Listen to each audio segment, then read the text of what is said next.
Don't forget to subscribe! Hi, it's Sophie! And before we begin the video, this is for Gabe Nwagbala, Chelsea Mina Venus 22 Bells, SSB and Enemy Crossover, Sasha FireMewMew Freimund, Katherine Yami 784413 Wantz, Red Rig Gaming, and Bailee Sandbakken, who are the biggest Sailor Moon fans. So anyway, let's begin! Saga!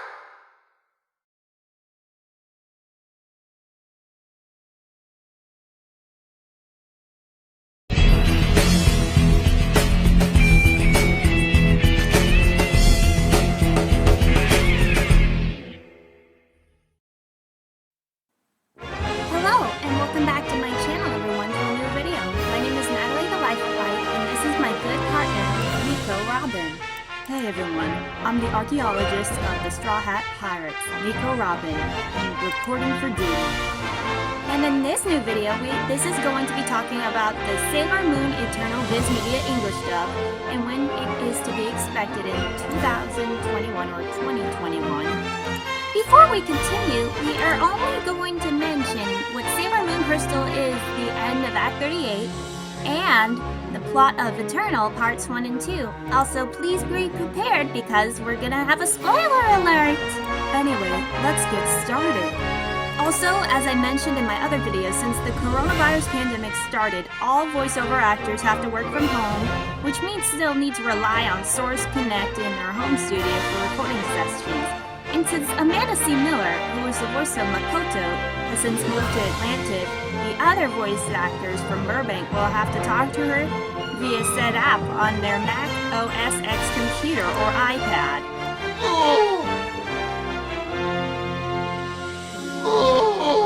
That's right, DK. Let's pay respect to Studiopolis Burbank since Jamie Simone is the owner of the building.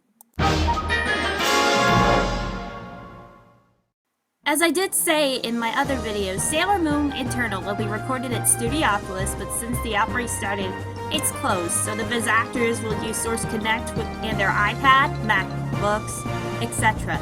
So let's break down on who's working on the English dub. And the dub will be executive produced by the president of VIZ Media, Ken Sasaki, and Masayuki Endo at Toei Animation, and it's produced by Jamie Simone, aka Akamaru from Naruto. It will also be co-produced by Tokyo Inoue, written by Deborah Crane and Wright Chamberlain, who the latter worked on Digimon Digital Monsters, Erica Mendez, and directed by, shout out to SSB AC, Suzy Golich. She also worked on the 4Kids Entertainment dub of Sonic X and is the voice of Christopher Thorndike. Now let's focus on the plot of Eternal, but first, let's talk about the end of Act 38. At the end of Act 38, Usagi, Ami, Makoto, and Minako are all admiring their new uniforms for Juban High School. Rei says that she is going to enter the archery club as she dreams of being a high-range priestess at Shinto Shrine. Makoto says how she wants to work in the cooking club to become a famous chef. Ami dreams of taking the middle school to become a doctor, and Minako dreams of becoming a professional idol. Usagi says how she wants to join the manga club and read good mangas, and she and Minako agree to take the makeup test together, and made Rei feel nervous if not going to the same high school as them. However, Chibi Usa catches them up, with Diana on her shoulder, stating that she is ready to return home to the 30th century. The group sees Mamoru, who has just become a first-year/freshman student at the university. Diana says that Luna and Artemis stay behind at the command center as they were too distraught that their only child and daughter were leaving them, and newspapers are being passed out, revealing that a solar eclipse will occur that day, and Mamoru answers Chibi-Usa's question. A solar eclipse is what enshrouds the sun and conceals it behind the moon for 8 or 10 minutes. A passerby gives them glasses for the rare event of the century. Usagi and Chibi-Usa prepare for the eclipse and hear the sound of a bell, and they turn around to see pink flower petals and white feathers appear in the distance.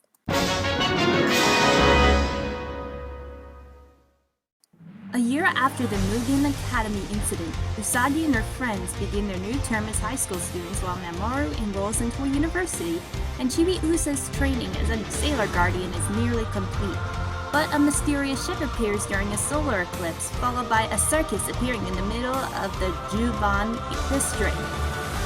And this circus is called the Dead Moon Circus, and their goal is to get the golden crystal and take over Earth with nightmares. Helios, the white Pegasus, addresses Chibiusa in her dreams and tells her she is the lady with the power to save the sacred land of Elysian. But Chibiusa fears this lady is Usagi. Mamoru starts feeling the intense pain in his chest from time to time, and the doctors tell him there is a shadow in his lungs. Usagi and Chibiusa fall into a curse that causes them to switch ages. And it is until they gain their new transformation brooches and transform into their super sailor forms that they revert to their normal age. Ami and Rei each recall their families and dreams and become targets by the dead moon. Ami regains her sailor crystal and new transformation and power thanks to her sailor power guardian, a small sprite resembling herself, while Rei does so after her pet crows, Phobos and Deimos, transform into their human forms and rescue her. Then, Makoto becomes the new target of Dead Moon, but soon gets her sailor crystal and transformation as well in her power.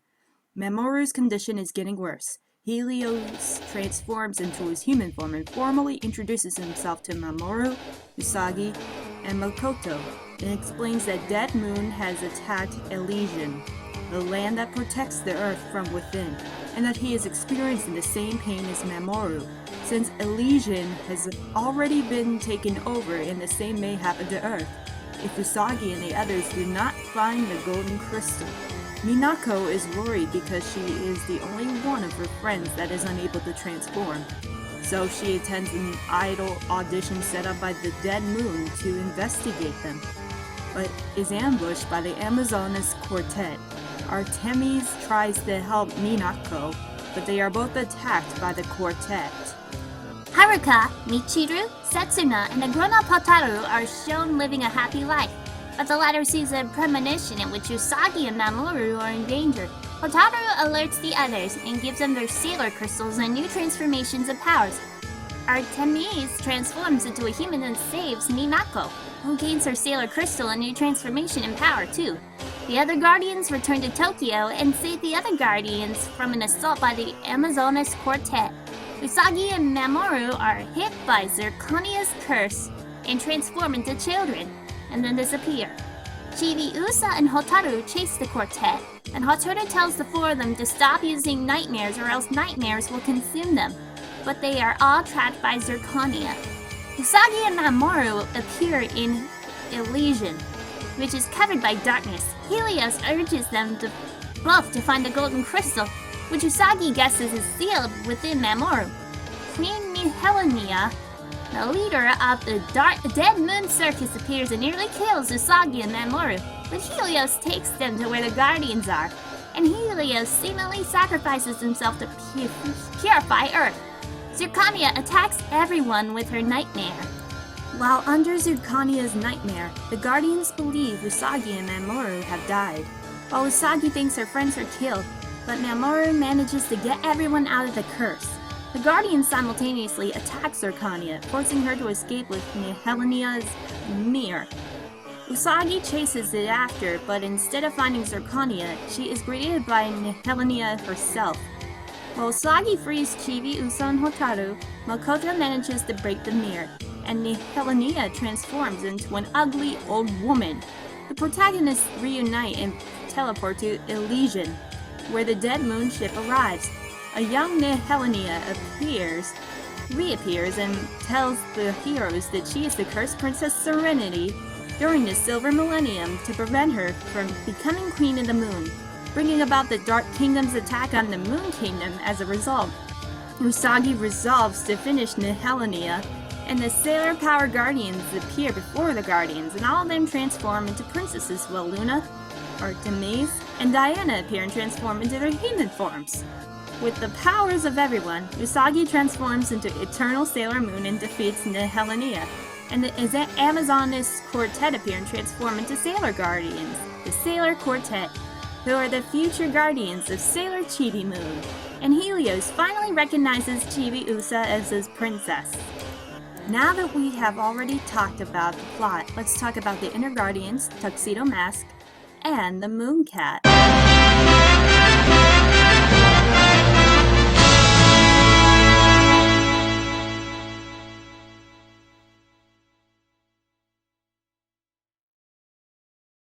First we have Usagi Tsukino. She is voiced by Stephanie Shea. Usagi is very much a crybaby, and she is also considered lazy, clumsy, as well as an academic underachiever. She is also a terrible cook, as shown several times during the series. She was also shown to be easily made jealous and possessive of Mamoru. However, it was shown that she cared very deeply for her friends and family. She is very trusting and believes that everyone has a better true nature, and this could be seen as both a character strength and a character flaw at times. She did not believe in killing humans even when they had been transformed into vicious monsters, and always sought ways to heal them instead.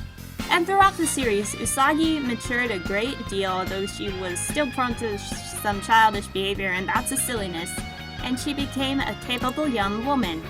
Next is Ami Mizuno. She is voiced by Kate Higgins. Ami was an only child who lived with her mother, Saiko, a respected doctor, and her father, a painter. However, her parents would undergo a divorce, leaving Ami in her mother's custody while her father would later become a freelance artist. Ami longed to become a doctor like her mother and grew to be a very intelligent girl to the point of becoming a national genius. Unfortunately, her peers would become envious of her and mistake her shy demeanor for snobbishness, and assuming Ami thought she was too good to associate with them, and this alienation could cause her to live a lonely life. Next we have Rei Hino. She is voiced by Christina V. At first, Rei appears to be cold and distant from everyone, as everyone believes she is responsible for the missing people. She gradually warms up to Usagi and Ami after they defend her. Next is Makoto Kino. She is voiced by Amanda C. Miller. Makoto was an only child who lived with her parents until one fateful day when her parents died in a plane crash, leading her to develop a fear of airplanes. She would learn how to take care of herself and develop impressive cooking skills in the process. Makoto would grow to be a very tall girl for her age with impressive strength for her gender, leading most to assume she was a delinquent and avoid her. And one day, Makoto tried to confess her feelings to a boy she liked, but he rejected her, and this is the first adaptation of her backstory to reveal that both the appearance of the boy and a deliberate rejection rather than an ambiguous breakup.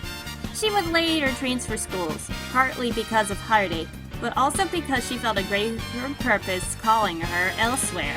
Next is Minako Aino. She is voiced by Jeremy Lee.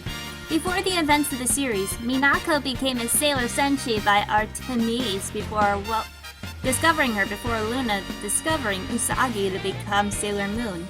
So, I would like to give a shout out to Chelsea Bell's Mina Venus 22. Next we have Chibi-Usa Tsukino.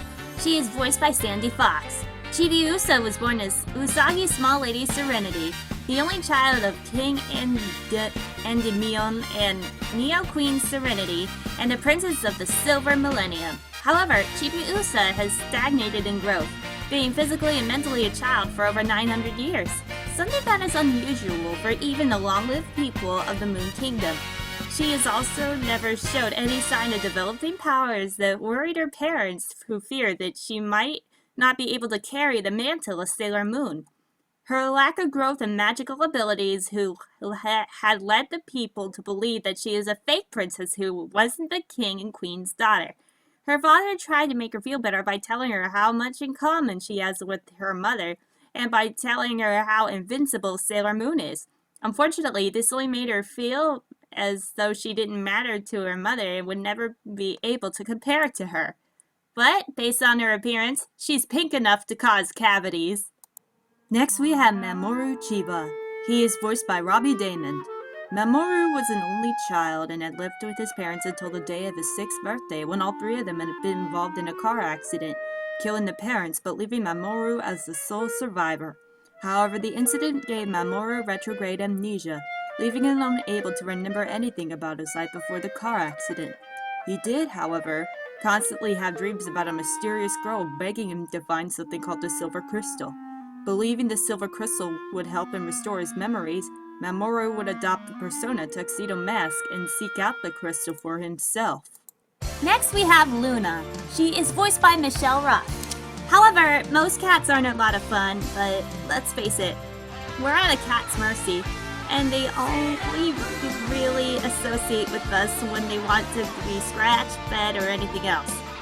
It's all on their terms, but Luna was different. She could talk, she had advice, and she was one of the smartest felines around. Imagine being lonely and instead of talking to yourself or talking to a pet that just mews or ruffs back, you can carry on a conversation with your cat. However, I hope Sophie and Caesar will make friends with her. Next we have Artemis. He is voiced by Johnny Yon Boss. Just like Luna, Artemis was a trusted advisor and confidant to the Queen of the Moon Kingdom. He did his best to protect the princess and heiress to their throne at the Silver Millennium at all costs. And when the moon was invaded by an evil force, Queen Natalia, and her brainwashed Earthling minions, Artemis stayed by the Queen Serenity's side as she used the vast energy and the power of the Silver Crystal to seal away the enemy for 1 millennia. And finally, we have Diana. She is voiced by Debbie Derryberry. Like Chibiusa, King Endymion, and the 4 Sailor Senshi of the Inner Solar System, Diana was one of the few who had managed to withstand the Black Moon's assault and not fall unconscious like the Sailor Senshi, the King and the Queen. She stays by the King's side and is determined to do what she can do to save her own land. And I forgot to mention, voice actor reference, Debbie Derryberry actually voiced that Belle. We also forgot to mention Pegasus, aka Helios. He is voiced by Zach Aguilar. Pegasus was originally a young boy named Helios who was the revered High Priest of Elysian and guardian of the mystical golden crystal of dreams, and whose duty was to keep it from falling into the hands of any evil being.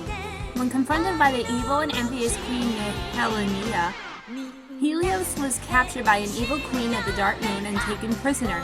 He then transferred his spirit to a person's sweet and beautiful dreams and took on the form of a white horse with wing feathers to stay hidden from the dead moon until he could locate the one who could unleash the full power of the golden crystal. First we have Hotaru Tomoe. She is voiced by Christine Marie Cabanos. Hotaru was isolated from the Silver Millennium, and she remained in slumber on the planet Saturn, only to be awakened when the kingdom was beyond revival. After the Silver Millennium was destroyed by the Dark Kingdom, the death of Princess Serenity, the 3 special talismans activated to awaken her. Once she awakened, she swung her Silence Glaive and ended all her life to be reborn. Sailor Saturn also perished, and she was reborn as a human girl, never to be awakened unless the worst should occur again. Another voice actor reference, Christine Marie Cabanos also did Squid Girl. So we have Haruka Tenao. She is voiced by Erica Mendez. As the sailor guardian of the heavens, Haruka possesses abilities that affect the very air and winds around her. By feeling an uneasy breeze, she can detect supernatural activity and even understand the wind itself. Next we have Michiru Kaio. She is voiced by Lauren Londa. Michiru is a young woman of high intelligence, wit, and beauty. She is the girlfriend of Haruka and spends most of her time with her. She is also a student at Mugen Academy. She enjoys playing on her violin and hopes to become a professional violinist one day. Her other hobbies include painting the scenery of the sea and beaches. And finally, we have Setsuna Mayo. She is voiced by Veronica Taylor. As the guardian of time and space, Setsuna stayed forever confined to the door of space-time. She was believed not to have even existed but remained solitary even in the lifeless of Princess Serenity and her dear mother. When she was a child, Queen Serenity warned her of 3 taboos she must never break: to guard the space-time door, to not allow others to travel through time, and never use her powers to stop time.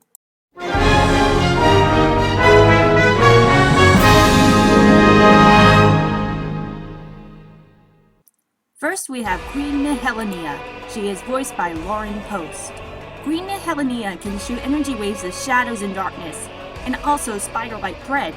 She is also impervious to the even strongest of most attacks, except those of Super Sailor Saturn, a golden crystal that increases and multiplies her own abilities tremendously. She could also emit bursts of dark, pure energy that could cause intense pain and agony to her opponents, which she can strengthen and intensify if needed to. Next we have Queen Zirconia. She is voiced by Barbara Goodson, aka Rita Repulsa. In the anime, Zirconia used the magic orb to transform a tiger, a hawk, and a fish into the Amazon trio, and sent them to look into people's dreams to find out whose dream Pegasus was hiding inside. On some occasions, she would tell them who to go after himself, and only for them to find that it wasn't the one they were looking for. Eventually, she decided that they were no longer needed and sent the Amazonist quartet to eliminate them. Though all three of them were killed in the end, Pegasus revived them and gave them dream mirrors and took them to live in a forest in Elysian. Next, we have Fisheye. He is voiced by Eric Scott Kammerer. Fisheye attacks with throwing knives, though he does not seem to be good at aiming them, but missing Super Sailor Moon with them several times. He can also use a sword or trap his enemies in a net. He also shoots a water beam that can render his victims unconscious. He can teleport through a circular hoop of water. Next, we have Tiger's Eye. He is voiced by John Eric Bentley.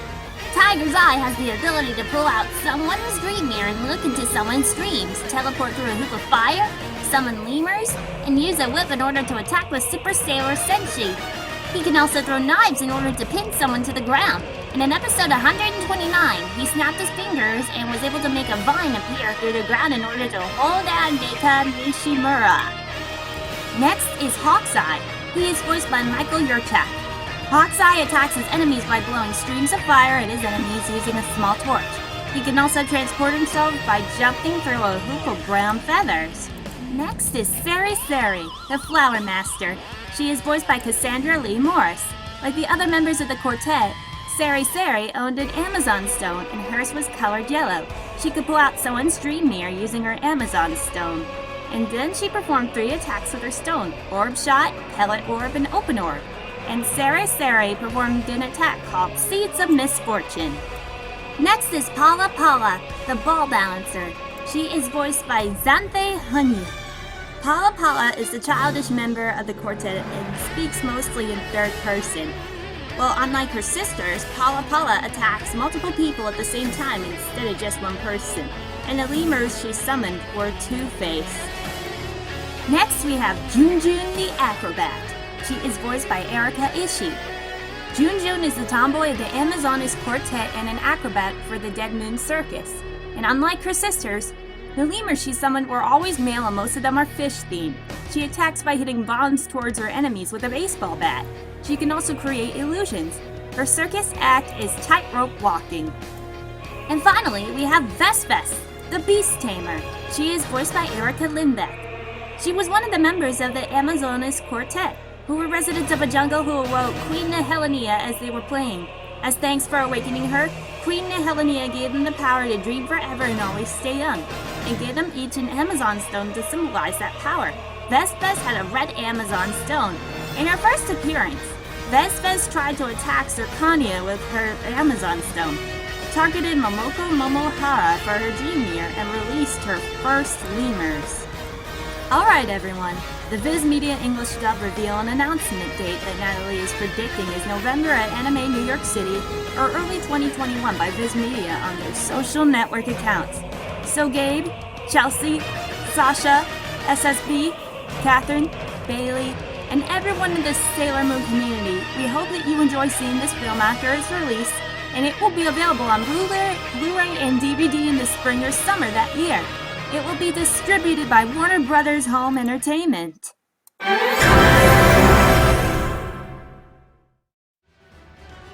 Well everyone, what do you think of the video? If you like it, be sure to super smash that like button and comment below on your honest opinion. And remember, no trolls allowed. Anyway guys, before this video wraps up, let's get this video to 50 likes. It's a great way of helping out this channel since YouTube's ad system is broken as hell.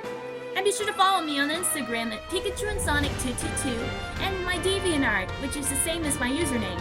And anyway, everyone, be sure to subscribe to this channel and share this with your friends. Please take care.